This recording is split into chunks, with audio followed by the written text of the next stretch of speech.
பதவி சுகத்தை அனுபவித்துவிட்டு சந்திரகுமார் துரோகம் செய்து விட்டதாக தேமுதிக தலைமை நிலைய செயலாளர் பார்த்தசாரதி தெரிவித்துள்ளார். சென்னை கோயம்பேடு தேமுதிக அலுவலகத்தில் தலைமை நிலைய செயலாளர் பார்த்தசாரதி புதனன்று செய்தியாளர்களை சந்தித்தார். மக்கள் நல கூட்டணியோடு சேர்ந்தது கட்சியினரின் ஒப்புதலோடுதான் என்று கூறியவர் சந்திரகுமார் துரோகம் இழைத்து விட்டதாக சாடினார்.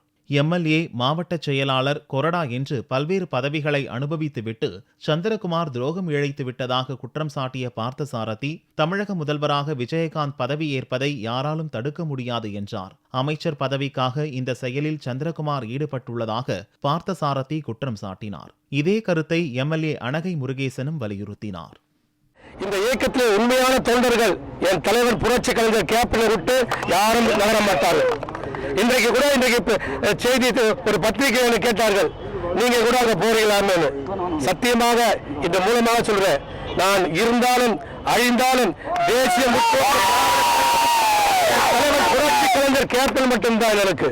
நான் பொது மேடையிலே பேசுகின்ற கூட சொல்வேன், அரசியல் இயக்கத்திலே ஏற்றுக்கொண்ட ஒரே தலைவர் இன்றைக்கு என் தலைவன் தான். எனக்கு அரசியல் கட்சியுடைய தலைவர், எங்களுக்கு வழிகாட்டிய தலைவர் என் தலைவர் கேப்டன் புரட்சி கலைஞர் கேப்டன் அவர்கள். இன்றைக்கு நான் இந்த சட்டமன்ற உறுப்பினராக நிற்கிறேன் என்று சொன்னாலும் சரி, இல்ல போனவர்கள் சட்டமன்ற உறுப்பினராக ஆக்கியது யார் என்று சொன்னால் என் தலைவர் புரட்சி கலைஞர் கேப்டன் அவர்கள் தான்.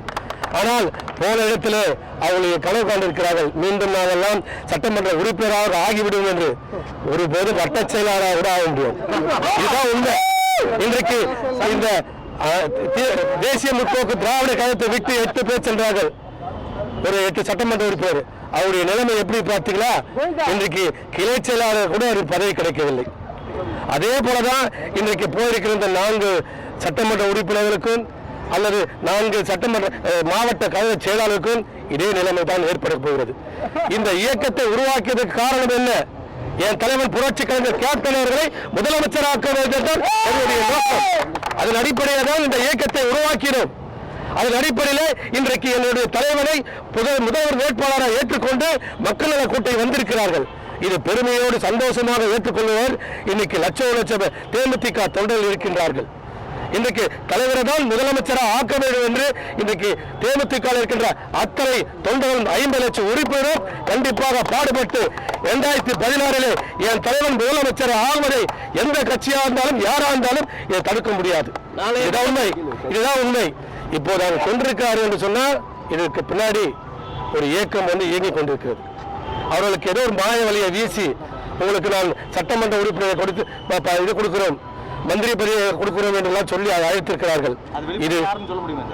இது எல்லாருக்குமே தெரியும், உங்களுக்கும் தெரியும், எங்களுக்கும் தெரியும். இல்லை, உங்களுக்கும் தெரியும், எனக்கும் தெரியும். நீங்களே எப்படி போட்டுங்க, நீங்க போட்டுங்க. சென்ற முறை 8 பேர் அதிமுக போனாங்க. இப்போது யார் என்ன செய்யறாங்க உங்களுக்கே தெரியும். இது கண்டிப்பாக சொல்றேன், இது என்னுடைய தலைவர் உருவாக்கிய கட்சி. இந்த கட்சியை அழிக்க நினைப்பவர்கள் கண்டிப்பாக அழைத்து போவார்.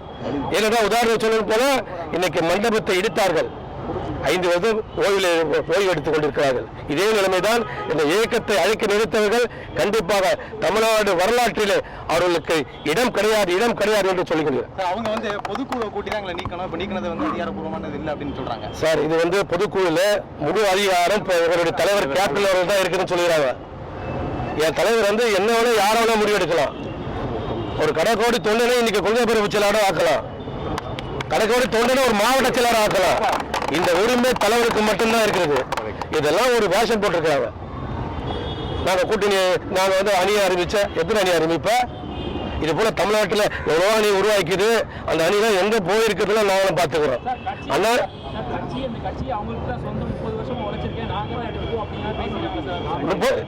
30 வருஷம் யார் உழைச்சான்னு சொல்லுங்க பாப்போம்.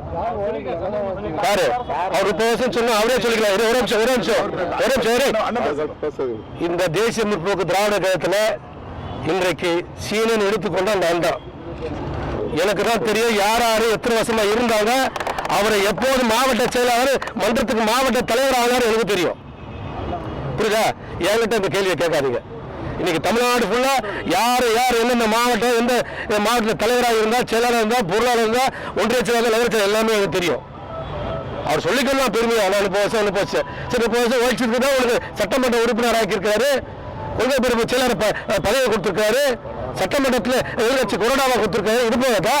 இது மேல ஒன்றே சொல்லு, அங்க போல இது மேல கொடுத்துருவாங்களா? கூட சொல்லு, பொருளாதார பதிவு கூட சொல்லு, இல்லை போச்சுலா பதிவு கூட சொல்லு. ஏன் கொள்கை பரப்பு சில பதிவு கூட அங்கே கிடைக்காது. இதுதான் ஒரு நிலைமை. ஒரே ஒருத்தர் சொல்லுங்க, தலைவர் தொண்டர்கிட்ட எல்லா இடத்துலையும் கருத்து கேட்கிறார், யார் பக்கம் கூட்டணி போகணும், எப்படி போகணும்னு. அது சொல்லுறது எல்லாரும் உண்மைதான், யார் யார் எந்தெந்த கட்சிக்கு போகணும்னு சொல்லிட்டு. ஆனா கடைசியா தலைவர் ஒரு முடிவு எடுத்துட்டா அந்த முடிவுக்கு கட்டுப்படுவது தான் உண்மையான தொண்டை. இதுதான் உண்மை. எல்லாருடைய கருத்து கேட்டார்ல, அதை மூலம் நீங்க நினைச்சு பார்க்கணும். அதை விட்டுட்டு நான் கருத்து சொன்ன உங்க கருத்து எடுத்துக்கணுமா? இன்னைக்கு நீங்க கடைக்காரன் இப்ப அங்க போயிட்டு பணக்காரன் ஆயிடுவியா? சொல்லுங்க பாப்போம். எல்லாரும் ஓடிச்சுக்கிறோம். நானும் தான் ஓடிச்சுக்கிறேன்.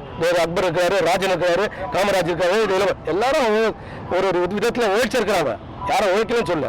தலைவர் அது எப்போது என்ன செய்வாரோ அது கண்டிப்பாக ஒவ்வொரு தொண்டனுக்கு செஞ்சு கொடுப்பார். அதே போல 24ஆம் தேதி ஒரு கடிதம் கொடுத்தா சொன்னாங்க, அது உண்மையா? அன்னைக்கு கொடுக்கப்பட்டதா? அவங்களுக்கு என்ன விளக்கம் கொடுப்பாங்க சார்? இது போல தமிழ்நாட்டில் எவ்வளவு பேர் கடிதம் வந்துட்டு இருக்கு. இவங்க 10 பேர் சேர்ந்து வெளியில போன 10 பேர் இருக்கு, 100 பேர், 1000 கடிதம் வருது.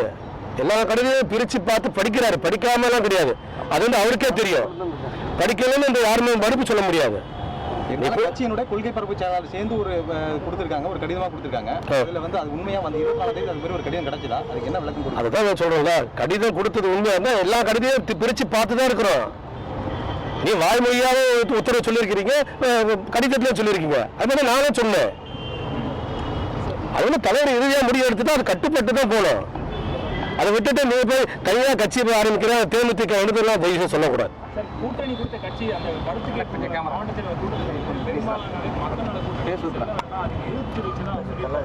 சார், மக்கள் கூட்டணிக்கு செல்ல வேண்டாம் தயவு சொல்லல. அதிகமா கூட்டணி யாருக்கிட்ட போகணுமோ அவர்கிட்ட சொல்லியிருப்பாங்க, அவ்வளவுதான். அது தலைவர் கடைசியா முடிவு எடுக்கணும். சரி, இப்ப நாங்க சொல்றோம் அந்த கட்சியில போன தலைவர் முதலமைச்சர் வேட்பாளர் அறிவிப்பாங்களா? இன்னைக்கு மக்கள் கூட்டணி தலைவர் முதலமைச்சர் வேட்பாளர் அறிவிச்சிருக்காங்க. அவருடைய குற்றச்சாட்டு என்னன்னா வீட்லயே எடுத்துட்டாங்க. யாரு? அவருடைய சந்திரகுமார் அவருடைய குற்றச்சாட்டு என்னன்னா தலைவருக்கு தெரியாம அண்ணியாரும் சுதீஷும் சேர்ந்து எடுத்த முடிவு. இப்ப நான் சொல்லட்டுங்களா? இப்ப பவுன வீட்டுல எடுத்த முடிவால் தான் உனக்கு கொரோனாவை குத்தம் நான் சொல்லட்டுங்களா? அப்போ உனக்கு சந்தோஷம் பண்ணுதா? சொல்லு பாப்போம். அதெல்லாம் கிடையாது. இன்னைக்கு வச்சு ஆரம்பிச்சு உனக்கு கொள்கை பரப்பு செயலாளர் கொடுத்தாங்கல்ல, எனக்கு தலைமையில் செயலாளர் கொடுத்தாங்கல்ல, இது முழுக்க தலைவரால் கொடுக்கப்பட்ட பதவி. இதுதான் உண்மை. அதை விட்டுட்டு வெளியே போயிட்ட பேருக்கு 1000 காரணம் 1000 சொல்லலாம், என்ன வேணா குத்தம் சொல்லலாம். உள்ளே இருக்கும்போது நீ எதிர்த்து இல்லைங்க நான் இப்படிதான் இருப்பேன் அது சொல்லியிருந்தீங்கன்னா ஒரு உண்மையானக்கு ஆண்மனுக்கு அழகு. இதுதான் உண்மை. சார், தமிழ்நாட்டில் 4 அணிலாம் ஆரம்பிச்ச காலம்லாம் நான் பார்த்துருக்கிறேன். பாமகவை எவ்வளோ உடைச்சாங்க, திமுக எவ்வளோ உடைச்சாங்க, எல்லா கட்சியும் உடைச்சிருக்காங்க சார். இதெல்லாம் வந்து ஒரு நாள் விளம்பர செய்திங்க, ஒரு வாரத்துக்கு விளம்பர செய்தி தான் இதெல்லாம் வரும். அது அப்புறமா வந்து அவங்க எங்க இருக்காங்களோ ஏது இருக்காங்களோ தெரியாது. இது ஒன்றும் உதாரணத்துக்கு கடலூர்ல துரை மகாதேவன் இருக்காரு. அவர் வந்து 2006 எங்க கட்சி சின்னத்தில் நின்று ஒன்றிய கட்சியில தேர்ந்தெடுத்தாரு. அன்னைக்கு இருந்த ஆளுங்கட்சிக்காரர் அவளை வான்னு சொல்லி கூட்டிட்டு போயிட்டாங்க. அவரே கொஞ்சம் போயிட்டாரு. ஆனா போய் 2 வருஷத்துல வந்து இன்னைக்கு வருத்தப்பட்டு 3 வருஷமா தலைவர்கிட்ட வந்து கெஞ்சி கேட்டுக்கிறாங்க, எனக்கு திரும்ப மீண்டும் தேமுதிக இணைச்சுக்கன்றாரு. என் தலைவர்கிட்ட ஒண்ணு எதிரியை கூட மன்னிச்சிடுவார், துரோகியை மன்னிக்கவே மாட்டார். தலைவர் சந்திரகுமாரா தேசிய முற்போக்கு திராவிட கழகத்துடைய தலைவர், அவனை போய் நாங்கள் சந்திக்க துரோகி நாயை போய் நாங்கள் சந்திப்போமா? அவன் நாங்க தலைவர் கேப்டன் தான் எங்களுக்கு தவிர அவன் வந்து எங்களுக்கு போன துரோகி. எல்லைக்கு கட்சி விட்டு நேற்று போனா தலைவர் நீக்கினாரோ அதுக்கு பிறகு அவனுக்கு எங்களுக்கு எந்த தொடர்பும் கிடையாது. அவன் யாரோ ஆனாலும் தவறாக வந்து இப்போ திமுக வந்து இன்னைக்கு அதாவது இது வந்து எங்கள் பேர் சட்டமன்ற உறுப்பினர் வந்து இன்னும் சந்திரகுமார் அவன் யார் அன்னைக்கு அவன் யார் அவன் வந்து துரோகி. கட்சி விட்டு போயிட்டா நீக்கியாச்சு, கட்சிக்கு எங்களுக்கு சம்மந்தமே கிடையாது. அவன் சொல்கிறான்னு சொல்லிட்டு இப்போ வந்து திமுக ஆதரவு தொலைக்காட்சியில் செய்தி போடுறாங்க. நான் தான் வந்து இங்கே தான் இருக்கிறேன். நான் வீட்டில் இருக்கிறேன். உடனே எனக்கு டிவியை பார்த்துட்டு எல்லாமே பேரை கெடுக்கிறதுக்கு இந்த மாதிரி வேலை பண்ணிக்கிட்டு இருக்கேன். அது மாதிரி துரோகி மாதிரி நாங்கள் கிடையாது. நாங்களாம் வந்து 25 வருஷம் இந்த கட்சியில் இருக்கிறோம். கேப்டன் தான் எங்கள் தலைவர். எங்களாம் ரத்தத்தில் ஊர்றதுங்க. தேமுதிகன்ற மன்றமாக விஜயகாந்த் அப்படி பண்ணுறது ரத்தத்தில் ஊர்றது எங்களுக்கு. எங்களுக்கு தேவை எங்கள் தலைவர் கேப்டன் தான். நாங்கள் கண்டவங்க தேடி கண்டவங்க பேச வேண்டிய அவசியம் இல்லை. அந்த மாதிரி ஒரு துரோகி நாய் நன்றி என்ற நாய்கிட்ட பின்னாடி நாங்கள் போன அவசியம் கிடையாது. அவன் எங்களுக்கு ஆளே கிடையாது. தேமுதிகாவில் வந்து நேற்று நீக்கப்பட்டது தேமுதிகாவில் நீக்கப்பட்ட சந்திரகுமார் வந்து அவன் யாருன்னு எங்களுக்கு தெரியாது. அவன் வந்து சொல்றான்னு சொல்லிட்டு இது மாதிரி போடும்போது ரொம்ப மன வருத்தமா இருக்கு. சார், மக்கள் நல கூட்டணியில் இருந்து விஜயகாந்த் எடுத்த முடிவு வந்து அந்த முடிவு காரணமாக பெரும்பாலான மாவட்ட செயலாளரும் எம்எல்ஏக்களும் அதிருப்தியில் இருக்காங்கன்னு சொல்லி சந்திரகுமார் சொல்லி சார் அவருடைய போன அவங்க கருத்து சார். நாங்களா இல்லை சார், நீங்க கட்சியில் இருக்கீங்களே, அதனால உங்களோட எங்களுக்கு ஏன் சார் நாங்கள் தலைவர் என்ன முடியும் அதான் சேர்க்க முடியும். போன கருத்து மேலே அவன் போன 1000 கருத்து சொல்லுவார் சார். நாங்கள் சொல்ல வேண்டியதில்லை. தலைவர் நாம முதல்ல ஆலோசனை கூட்டம் மாவட்டத்தில் போடும்போது தலைவர் கேப்டன் வந்து கழுத்துல வீக்க சொல்ல முதல்ல நான் குறிப்பேன்னு சொல்லிடுவேன். மாவட்டம் பேட்டியை கொடுத்துருக்கேன், எல்லா பேப்பர்லையும் வந்துருக்கு. கேப்டன் தாங்க முக்கியம். அவர் கட்சியை பற்றி அவருக்கு தெரியாத, கட்சி நடத்துறவரு, கட்சியை உருவாக்குனவருக்கு எப்படி கட்சி வழி நடத்துறது தெரியாதாங்க. இவன் பிடிக்கல போனவன் துரோகி நன்றி கேட்டவன். அவனுக்கு பதவி 5 வருஷம் எம்எல்ஏ பதவி கொடுத்தாரு. அப்போ தெரியல அவனுக்கு. நான் வந்து உண்மையில் அவருக்கு சாதாரண பொறுப்பில் இருந்தாப்புல. அதாவது மன்றத்தில் சந்திரகுமார் ஈரோடு மாவட்ட நகர பொருளாளராக இருந்தான். அவருக்கு வந்து ராமகிருஷ்ணன் தான் நகர தலைவராக கொடுத்தாரு. பல ஒவ்வொரு பதவியாக வந்து இன்னைக்கு தலைவரோட நெருக்கமாக உட்காந்து நீ தலைவர்கிட்ட தலைவருக்கே துரோகம் பண்ணிட்டு போறான். அவெல்லாம் நல்லா இருப்பான். அவன் நன்றி கேட்டவன். அடுத்த கட்டமா என்ன சார்? அவன் யாருக்கு அவன்கிட்ட பேசுறது? அவன்கிட்ட எங்க அவெல்லாம் ஒரு ஆளே கிடையாது. அவன் போனவளே அதே கிடையாதுங்க. நாங்கள் பேச வேண்டியிருக்கு. அவன்கிட்ட பேசணும். போனவன் அவன் கதை முடிஞ்சிச்சு. இனிமேல் என்ன இருக்கு? இது முழுக்க திமுக தூண்டல நடக்குது. அவளே சொல்றான் தலைவர் கட்சி உருவாகிறது. தலைவர் கேப்டன் தமிழகத்தில் முதலமைச்சராக வர்றதா திமுக அதிமுக மாற்றுக்காக கட்சியை ஆரம்பிச்சிருந்தாங்க. அன்னைக்கு அந்த கொள்கையில் அவனும் இருந்தாங்க. இப்போ சொல்றான் நேற்று பேட்டி கொடுக்குறான் கலைஞரை தான் முதலமைச்சர் வருவான்னா நன்றி கேட்ட போய் அவனுக்கு பெரிய துரோகி அடுத்த முதலும் கலைஞர் தான் சொல்றான். துரோகி அவெல்லாம் ஒரு ஆளாங்க. அவனுக்கெல்லாம் நம்ம வந்து அவனுக்கு கூட்டம் போட்டு பேசணும் பழிச்சிருந்த அவசியம் கிடையாது. ஆமா தலைவர் தான் இப்போ சொல்றேங்க. எங்க தலைவர் கேப்டன் தான் முதல்வர். எந்த மாற்று கருத்தும் கிடையாதுங்க. மக்களால் கூட்டணியே ஜெயிக்க போகுது. அதில் வந்து அவனுக்கு அதில் இருந்து இது பண்ணுறதுக்கு அவனுக்கு கொடுப்போம் இல்லை நாய்க்கு. அவன் வந்து 5 வருஷம் ஏன்னா அவர் போட்ட பிச்சை கேப்டன் போட்ட பிச்சைலாம் 5 வருஷம் நம்ம எம்எல்ஏ இருக்கோம். இன்னைக்கு எல்லாம் அவர் தலைவர் என்ன முடிவு எடுக்கிறா அதான் இருக்கு. அவர் என்ன முடிவு எடுக்கிறோம் தலைவர் முடிவு எடுக்கிறதா நான் கட்டு போடணும். அதானே உனக்கு என்ன சாதாரண பதவியா? நீ கொள்கை பிரதமர் சாதாரண பதவியா? ஈரோடு மாவட்ட தலைவர் அறிஞ்ச முன்னாடி மாவட்ட செயலர் பதவி எல்லாம் பதவி விஷயம் அனுபவிச்சுட்டு இன்னைக்கு வந்துட்டு எனக்கு இன்னைக்கு நாளைக்கு சட்டமன்ற திமுக கூட்டணி ஜெயிச்சிருவான் இல்லை ஜெயிக்க முடியாதுனால நீ முடிவு எடுத்துட்டு போற. நீ போற நாய் போட நன்றி கேட்டவன எங்களெல்லாம் ஏன் பேரை சொல்றேன்னா இங்க வருத்தம். எங்க பேரையும் யூஸ் பண்ற நீ போறப்போ அதுதான் தேவையில்லாத எங்க வந்து நீங்கதான் அவனுக்கு நன்றி கேட்டவன. நிறைய மாவட்ட செயலாளர் கட்சியில் கூடிய முக்கியமான நிர்வாகிகள் நிறைய பணத்தை இழந்திருக்காங்க சார். அவனை மாதிரி நாங்கள் அதெல்லாம் ஒன்றும் கிடையாது சார். இன்னைக்கு அவன் சட்டமன்ற உறுப்பினர் 5 வருஷம் இருந்தான் சார். 5 வருஷம் பதவியில் இருந்தா கட்சியை வச்சு சம்பாதிச்சா அவனா சார்? கட்சியை வச்சு கட்சியில் உள்ள நிர்வாகிகிட்ட சம்பாதிச்சார் சார். அவர் கொடுக்கல. கட்சிக்கு வந்து தேர்தல் சீட்டு கேட்டவங்க பணம் கட்டிருக்காங்க. சொந்த பணத்தை இப்போ சீட்டு கேட்டல பணத்தை வாங்கிட்டு போறாங்க. பணத்தை எல்லாம் ரிட்டர்ன் வாங்கிட்டாங்க. அதாவது சீட்டுக்கு வேண்ட விருப்பம் மலைக்கு பணம் கட்டினவங்க தான். வேற தனிப்பட்ட முறை அவங்ககிட்ட பணத்தை கட்சி நிதி அவங்களுக்கு கொடுக்கல. கட்சி நிதி வந்து எந்த மாவட்ட செயலாளர்கள் யாருமே கொடுக்கல. நாங்கள் வந்து ஒரு சில மாவட்ட செயலாளர் கட்சி நிதிக்கு அப்போ வசூல் பண்ணி கொடுத்ததான். அப்போ கூட ஈரோடு மாவட்ட செயலாளர் சந்திரகுமார் அவன் மாநில பொறுப்புல இருந்தா மாநில பொறுப்பு வந்து சம்பாதிச்சுக்கிட்டு தான் இருந்தான். இன்னைக்கு முன்பையில கட்சியை வச்சு சம்பாதிச்சாலும் அவன் தான் முதலாளு. இன்னைக்கு அவன் பல கோடிக்கு சொத்து வீடு வச்சிருக்கான.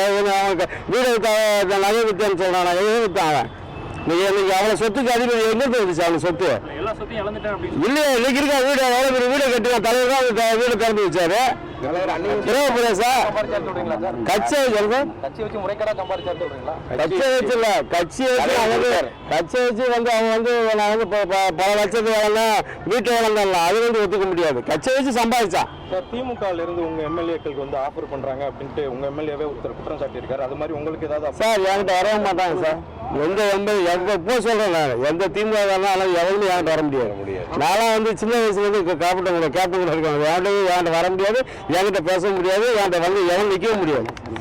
வந்தா உண்மையில அவன் வந்து என்னை கேட்டாலும் முதல்ல செருப்பால் அடிப்பாங்க. அவன் எப்பேற்பட்ட ஆள் கேட்டாலும் சார் என் ரத்தத்துல ஊருங்க சார். கேப்டன் நாங்களும் செத்தாலாம் தேமுதிக கொடி உடம்பு இருக்கணும் சார். நாங்கள் அந்த மாதிரி வாழ்ந்துகிட்டு இருக்கோம். கேப்டனுக்காக உயிர் வாழ்ந்துகிட்டு இருக்கோம். 35 வருஷமா இன்னைக்கு நாங்கள் மன்றத்துலேருந்து இருக்கேன். இன்னைக்கு போனாங்களே அவங்க யாரும் சீனியர் கிடையாது, நான் தான் சீனியர். அதில் போனதில்ல அவன் போனாங்க பாருங்க, கட்சியில் தான் போகல. அவன் இதே சந்திரகுமாருக்கு நகர அவைத்தலை கொடுத்தவன் ராமசந்திரன் சொல்லி கொடுத்தவன் நான் வந்து அவன்கிட்ட போடணும், அவங்க கூட சேர்த்து போடணும் அவசியம் கிடையாது. அவங்களாம் ஒரு சீனியரே கிடையாது. நான் சீனியர். நாங்கள் வந்து அத்தனை லட்சம் அவ்வளோ நிகழ்ச்சி வச்சிருக்கேன், தலைவர் வச்சு. நாங்களாம் வந்து கேப்டனை வச்சு கேப்டனுக்காக தான் இருக்கிறது கட்சி. அவன் யாருன்னு தெரியாது. போன நேரத்துக்கு கட்சியில் நீக்கிறவனா அது யாருன்னு தெரியாமல் போச்சு. இந்த பாரு சார் நம்பர் இருக்கா பாருங்க. முதல்ல என் செல்லில் நேற்று மத்தியானத்துக்கு எடுத்துட்டேன். எஸ் சார் டேட் பண்ணிட்டான். செல்ல நம்பரே கூட எடுத்துட்டேன் நான். நாங்களும் அதே மாதிரி கிடையாது சார். சார் அது தலைமை தான் சார் முடிவு பண்ணலாம். நம்ம தலைவர் முடிவு சார். தலைவர் தான் அதுக்கு முடிவு பண்ணுவாங்க. வேற பண்ணது நம்ம மாவட்டத்தில் நிகழ்ச்சி இருக்குது, அது தொடர்ந்து அதுக்குண்டான வேலைகள் நாங்கள் செஞ்சுக்கிட்டு இருக்கிறோம். இதெல்லாம் ஒரு இதே இல்லை. ஏன்னா வெற்றியை நோக்கி போகிறோம் சார். இன்னைக்கு மக்கள் மத்தியில் தேமுதிக மக்கள் கூட்டணிக்கு அமோக வரவேற்பு சார். இதை பொறுக்க முடியாமல் சார். திமுகவில் ஸ்டாலின் தான் கலைஞர் சொல்ல. ஸ்டாலின் வந்து முழுக்க கட்சியினுடைய ஏதாவது குழப்பம் பண்ணி ஒன்றாக போகல. சந்திரகுமார் இல்லைன்னா 1008 சந்திரகுமார் வந்துருவான். ஏன்னா அத்தனை பேர் நாங்கள் வர ஈரோட்டில் பாருங்க எடுத்தோட தலைவர் பொறுப்பு அறிவிச்சிட்டாங்க. அதெல்லாம் சொல்ல வேண்டியது. அந்த அளவுக்கு அவங்க நினைக்கிறதா தவறு. திமுக வந்து நினைக்கிறதுலாம் தவறானது. திமுக வந்து நினைச்சது எவ்வளோ சந்திரகுமாரை கூப்பிட்டு வந்தோன்னா அப்படியே கட்சியில் இதாக இருந்தேன். அதெல்லாம் வந்து இது வேண்டியது அவசியம் கிடையாது. 3 எம்எல்ஏவும் அல்லக்காவீங்க. கேப்டன் பக்கத்தில் இருந்துதான் இப்போ சந்திரகுமார் வந்து சொல்கிறாரு, நாங்கள் பலமுறை தலைவர்கிட்ட சொன்னோம், எடுத்து வச்சோம், நாங்கள் சொன்னதை தலைவர் கேட்கல, கடிதம் கொடுத்தோன்னு சொல்லி சந்திரகுமார் சொல்கிறாரு. கடந்த இந்த மக்கள் நல கூட்டணி தலைவரை சந்திக்க வரப்போ அந்த ஒப்பந்தம் டைப் பண்ணதே சந்திரகுமார் தான். புரியுதுங்களா? அந்த ஒப்பந்தம் வந்து மக்கள் நல கூட்டணியும் தேமுதிகவும் கூட்டணி அமைக்கிறாங்க. 110 சீட்டு மக்கள் நல கூட்டணிக்கும் 124 சீட்டு தேமுதிக கேப்டன் தலைமைக்கும் சொல்லி பிரித்து கொடுக்குற லெட்டரை டைப் பண்ணதே சந்திரகுமார். அதே நேரத்தில் வந்து தொடர்ந்து கடந்த 2ஆம் தேதியே தலைவர் பக்கத்தில் தான் இருக்காரு. இவரை வந்து ஈரோட்டில் வேட்பாளராக அறிவிக்க போறாங்கன்னு தெரியும். இவருக்கே நல்லா தெரியும். மக்கள் நல கூட்டணியில தேமுதிக தரப்புல நாங்கள் வெற்றி பெற போறோம்னு தெரியும். 3ஆம் தேதி எங்கள் அந்நியார் வந்து தேமுதிகனுடைய தேர்தல் அறிக்கை விளக்க பொதுக்கூட்டம் வந்து ஈரோட்டில் நடைபெற கூட்டத்தில் அந்நியாருக்கு பக்கத்திலே உட்காந்து அந்நியாருக்கு முன்னாடி பேசுறாரு. இந்த இயக்கத்துக்காக உயிரை கொடுப்பேன், இந்த கூட்டணி மாபெரும் வெற்றி பெறும் சொன்னாரு. உதாரணத்துக்கு வைகோ கூட்டத்திலே அவர் நிறைய கூட்டத்தில் கலந்துன்னு இருக்கார். திருமாவளவன், வைகோ, மார்க்சிஸ்ட் கம்யூனிஸ்ட், இந்திய கம்யூனிஸ்ட் கூட்டத்தில் கலந்துக்கின்னு கேப்டன் கணத்துல குதிக்க சொன்னா கூட நான் குதிப்பேன்னு சொன்னாரு. அதுக்கு உதாரணம் இதுதானுங்களா? எங்க தலைவரா சொன்னாரு. இன்னைக்கு போய் சொல்றாரு அவர் போட்டி கூட்டம் நடத்தும். ஒரு போட்டி கூட்டமும் எங்க தேமுதிக தலைவர்கிட்டே தேமுதிக தொண்டர்கிட்டே அவங்க ஒரு போட்டி கூட்டமும் நடத்த முடியாது. எந்த தொண்டனும் போய் அவங்க பின்னாடி நிற்கிற. இன்னைக்கு வரலாம், நேற்று நைட்டு வரலாம், பாரசாதி அண்ணகிட்டே எங்ககிட்டயும் இருக்கிற எம்எல்ஏ கிட்டே தலைமை நிர்வாகிகிட்டே வந்து போன் பண்ணினே இருக்காங்க. என்ன கேட்குறாங்க? கொடும்பாவி கொடுக்கலாமா, இலங்கல் போஸ்டர் அடிக்கலாமான்னு சொல்லி தொண்டர்கள் கேட்ட வந்தமா கொதிக்கிறாங்க. அப்படியே கேப்டன் போன் பண்ணி எல்லாரும் பேசுங்க, கட்டுப்படுத்தி வைங்க தொண்டர்கள் சொல்லி கேப்டன் கட்டுப்பாட்டில் தான் இன்னைக்கு வரல இருக்காங்க தேமுதிக தொண்டர்களும் 17 மீதி உள்ள எம்எல்ஏக்களும். இன்னைக்கு காலையில 10 மணிக்கு பாம்புரோ ஹோட்டல்ல மீட்டிங் போடுறதா சொல்லியிருக்காங்க. யாரு இவங்களை கூட்ட உட்கார வைக்கிறாங்க? பத்திரிகையாளர். எந்த கூட்டத்தில் இவங்களை உட்கார வைக்கிறாங்க? இவங்களா ஒரு கூட்டத்தை நடத்துற, இவங்களா ஒரு பிரச்சனை பண்றது. தேமுதிக அணி போட்டி எப்படி போட்டி தேமுதிக எப்படி உருவாக்க முடியும்? இந்த கட்சியினுடைய ஓனர் எங்க தலைவர். எங்களை நீக்கிறதுக்கு அதிகாரம் கிடையாது. செயற்குழு பொதுக்குழு தான் எங்களை நீக்கணும். எத்தனை செயற்குழு பொதுக்குழு அவங்க பின்னாடி நிற்கிறாங்க? இங்கே நிற்கிறாங்களா? பொதுக்குழு, செயற்குழு, சட்டமன்ற உறுப்பினர், மாவட்ட செயலாளர் இங்கே நிற்கிறாங்களா? அவங்க சும்மா மாயை உற்பத்தி பண்ணிருக்காங்க. ஒன்னு சொல்றாங்க, உயிர் இருக்கிற வரலாம் தேமுதிக தொண்டனா நாங்களும் கேப்டன் பின்னாடி நிற்போம். உயிரற்ற பிணமான சுடுகாட்டுக்கு தான் போவோமே தவிர வேற எங்கேயும் போக மாட்டோம். இதுதான் எங்களுடைய கருத்து. இது யார் மூலியமா இந்த அசைன்மெண்ட் நடத்தணும்னு நீங்க நினைக்கிறீங்க? அதாங்க தேமுதிகவில் இன்னைக்கு இவங்க வெளியே போய் பண்றாங்கன்னு சொன்னா திமுகவினுடைய தூண்டுதல் பேர்ல தான் இவர் நடத்துறாங்க. இவ்வளவு பெரிய பதவி அவருக்கு தலைமை பொருடான எதிர்கட்சி தலைவர் பதவியோட சேர்ந்த பதவி அது. அவ்வளவு பெரிய பதவியை துச்சமா மதிச்சு இன்னொரு கட்சியில போய் சேர்றாருன்னா அவர் இன்னைக்கு நேற்று கிடையாதுங்க. ரசிகர் மன்றத்துல இருந்து இருந்தாரு. என்னெல்லாம் எப்படி சாதாரண ஒரு சைக்கிள் கடை வச்சிருந்த நல்ல தம்பியா எப்படி சட்டமன்ற உறுப்பினராக முகவரி தந்தாரோ அதே மாதிரி அந்த சந்திரகுமாருக்கு கொறடா என்ற முகவரி கொடுத்தது எங்களுடைய குடும்ப தலைவர் கேப்டன் தான். அவருக்கு சட்டமன்ற உறுப்பினராக பச்சை எங்கில உரிமையை பெற்று தந்தது அந்த கேப்டன் தான். இன்னைக்கு போய் அந்த இடத்துல பேசுறதுக்கு இவனை தகுதியான ஆளாக உருவாக்குன்னு எங்களுடைய தலைவர் கேப்டன் தான். எதன் அடிப்படையில் அவர் திமுக போய் சேர்ந்திருப்பாருன்னு நினைக்கிறீங்க? இன்னைக்கு ஊடகங்கள் சொல்றாங்களே, நேற்று வரல இங்க பேசியிருந்தவரு, நேற்று மதியானம் வரல ஒருத்தர் சாப்பிட்டுட்டு போறான் இங்கிருந்து, தேனி முருகேசன் சொல்றவன் மதியம் 12:30 மணிக்கு உள்ள வந்து எங்க தலைவருடைய பணத்துல சாப்பிட்டுட்டு போயிட்டு அங்க போய் உட்காந்து பேசுறான். கேட்டா நைட்டு வந்து சட்டமன்ற விடுதியில வந்து எங்களுடைய ஏகேடி ராஜா எம்எல்ஏ ரூம்ல உட்காந்து 2 பேரும் கண்ண காசிக்கு ஆயுதம் இருக்கானுங்களாம். ஏன்னா இவனுங்க எங்க தலைவருக்கு கெடு விதிக்கிறதுக்கு இவனுங்க யாரு? அந்த தலைவர் கேப்டனுக்கு, மக்களுடைய தலைவர், தொண்டர்களுடைய தலைவர் கேப்டனுக்கு கெடு விதிக்கிறாங்க. நாளைக்கு சாயந்தரம் கூட சொல்லணும், சொல்லணும்னா முடிவு வேறமா இருக்கும். என்ன முடிவு வேறமா இருக்கும்? அறிவிச்சார் பாருங்க, அடுத்த செகண்ட்லயே முடியல, அடிப்படை உறுப்பினர்கள் இருந்து நீக்கம்னு சொல்லிட்டு போன மாவட்ட செயலாளர்களுக்கு பதிலாக அடுத்த செகண்ட் சிட்டிக்கு போறதுக்கு முன்னாடி பொறுப்பாளர் இருக்கிறாருன்னா அப்ப பாத்துங்க எவ்வளவு பேர் இன்னும் மீதி அங்க இருக்கான்ட்டு. பொறுப்பு இல்லாத நிறைய இருக்கிறது இங்கதான், பொறுப்போட இருக்கிறது இங்கதான். போனவங்களை பத்தி பேசுறதுக்கு இங்க வாய்ப்பு பேசுறதுக்கு அவங்களுக்கு தகுதி இல்லை. அவங்கள பத்தி பேசணுங்கிற அவசியமே இல்லை. ஏன்னு கேட்டீங்கன்னா அவங்க எந்த சூழ்நிலைக்காக போயிருக்காங்கிறத பத்தி எங்களுக்கு தேவையில்லாத கருத்து. ஆனா இன்னைக்கு அடிமட்ட தொண்டன் ஒவ்வொருத்தரும் உண்மையாக தேமுதிக தலைவர் புரட்சிக்கலைஞர் கேப்டன் விசுவாசியாக இருந்து கொண்டிருக்கிறார்கள். எந்த ஒரு தொண்டனா தன்னுடைய உழைப்பு தலைவருக்காக உழைக்க வேண்டும் என்பதற்காகவே இருந்துகிட்டு இருக்காங்க. ஆனா அவங்க யாருமே போகல. தன்னுடைய சுயநலத்துக்காக போயிருக்கிறவங்களை பத்தி பேசுறதுக்கு இந்த நேரத்துல அது தேவையில்லாத வார்த்தையா இருக்கு. ஆனா புரட்சிக்கலைஞர் கேப்டனோட 2017 முதலமைச்சர் ஆவதற்கு உண்மையாக உழைக்க தொண்டர்கள் தயாராக இருக்கிறார்கள். ஏன் இந்த இடத்துல சொல்றேன்னு கேட்டீங்கன்னா, புரட்சிக்கலைஞர் கேப்டன் அவர்கள் 2006 வந்து சட்டமன்ற உறுப்பினர் எல்லாத்தையும் 230 தொகுதி ஒரே தனிச்சு நின்ற தலைவர், ஒரே தலைவர் புரட்சிக்கலைஞர் கேப்டன் மட்டும்தான். ஆனா இத தமிழ்நாட்டில் யாராலையுமே சாதிக்க முடியாத ஒரு சாதனையை 8.3% ஓட்டத்தை சம்பாதிச்ச ஒரே தலைவர் புரட்சிக்கலைஞர் கேப்டன். அதே போல பாராளுமன்ற தேர்தல் தனிச்சு நின்னாரு. அதிமுக வந்து 2017 தலைவர் பின்னாடி வந்து காலில் விழுந்து இன்னைக்கு ஜெயிச்சுக்கிட்டு இன்னைக்கு ஆட்சியை எங்களெல்லாம் வழக்கு பதிவு பண்ணு சொல்றாங்க. ஆனா அந்த வழக்குக்கு நாங்க பயப்பட மாட்டோம். மக்கள் எங்களுக்கு துணையா இருக்கிறாங்க. தெய்வமும் கடவுளும் எங்க துணையா இருக்கும்போது நாங்க எதை பத்தியும் கவலைப்பட மாட்டோம். புரட்சிக்கலைஞர் கேப்டனுக்கு பின்னாடி நாங்க ஒத்துழைப்பு கொடுத்து உண்மையா உழைப்போம் வகையில சொல்லிக்கிறேன். அதே போல தலைவர் 2014 ஊழல் ஆட்சி, கூட்டணி ஆட்சி, கூட்டணி மந்திரி சபை, இது தமிழ்நாடு மக்கள், மாணவர்கள், இளைஞர்கள், பார்த்து கொண்டிருக்க பெரியவர்கள், சகோதரர்கள், சகோதரிகள் எல்லாருமே பார்த்துக்கிட்டு இருக்காங்க. இது கண்டிப்பாக மிகப்பெரிய மாற்றத்தை கொண்டு வருவோம். அந்த கொண்டு வர மாற்றத்துக்கு புரட்சிக்கலைஞர் கேப்டன் தலைமையில முதலமைச்சர் ஆகுவார். 2016 புரட்சிக்கலைஞர் கேப்டன் அரியணையில் அமர்வார் என்று இதன் தருவாயில் தெரிவித்துக் கொள்கிறேன். 2011 தேர்தலை சந்தித்து எங்களால் ஆட்சி கட்டியில் அமர்ந்து ருசி கண்டவர்கள் தேசிய முற்போக்கு திராவிட கழகத்தினுடைய தலைவரை எப்படியாவது அந்த எதிர்க்கட்சி தலைவர் அகற்றிவிட வேண்டும் என்று வெங்கலம் கட்டி எங்களிடம் இருந்த அந்த புள்ளியுரைகளை விலை பேசி அழைத்து சென்றார்கள். அப்படி அழைத்து சென்றும் தேமுதிகவுடைய தொண்டனுடைய முடியை கூட அவர்களால் பொருந்த முடியவில்லை. அதே போல எப்படியாவது இந்த 2016 தேசிய முற்போக்கு திராவிட கழகத்தினுடைய தொண்டர்களை வளைத்து அவர்கள் மூலமாக அவர்கள் விருப்பப்படுவது போல் கேப்டனிடத்திலே கூறி திராவிட முன்னேற்ற கழகத்தில் கூட்டணி வைத்து இவர்கள் ஆட்சி கட்டிலே ஏறிடலாம் என்று நினைத்தார்கள். ஆனால் கேப்டன் அவர்கள் 2 பேருக்கும் அந்த மக்களுக்கு நல்லது நடக்க வேண்டும் என்றால் 2 பேருக்கும் மாற்ற வேண்டும், மக்களுடனும் தெய்வத்துடனும் கூட்டணி என்று சொன்ன கேப்டன் இன்று மக்கள் நல கூட்டணியோடு கூட்டணி வைத்து 2016 ஆட்சியை பிடிக்கப் போகிறார். அந்த பயத்திலே அவர்கள் அவருடைய விரித்த வலையிலே சிக்கிக்கொண்டவர்கள் போகட்டும். ஆனால் பொதுவாக ஒரு குளம் இருக்கிறது என்றால் அந்த குளத்தில் அது தேசிய முற்போக்கு என்ற குளத்தில் இது வந்து மிகப்பெரிய ஊற்று சுரக்கின்ற குளம். இது இந்த கழிவுநீர்கள் போனால் சுத்தமான நீர்கள் அது ஊற்று வந்து கொண்டே இருக்கும்.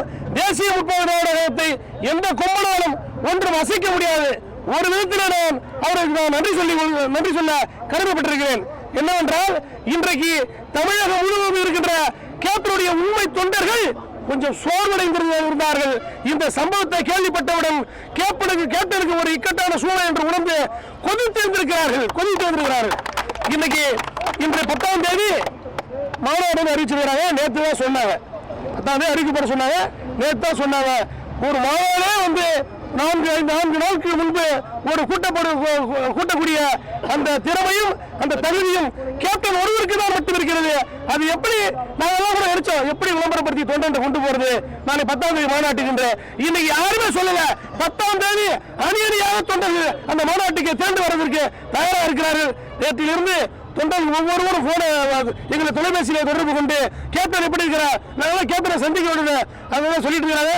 நாங்களும் கேப்டனுக்கு ஒன்றும் இல்லை, கேப்டனை எதற்கு அஞ்சாதவரவரு, சும்மா இவனுக்கு போன அவனுக்கு வந்து அஞ்சிட்டு போட்டோம். இது பயந்து போயிருக்கிறவர் எங்களுக்கு புரட்சி கலைஞர் இல்ல, இன்னைக்கு எப்படியாவது தன் மகனை ஆட்சி கட்டில ஏற்றிவிடும் என்று துடிக்கின்ற கலைஞர் தான் இங்கிருந்து கலங்கி போயிருக்கிறார்.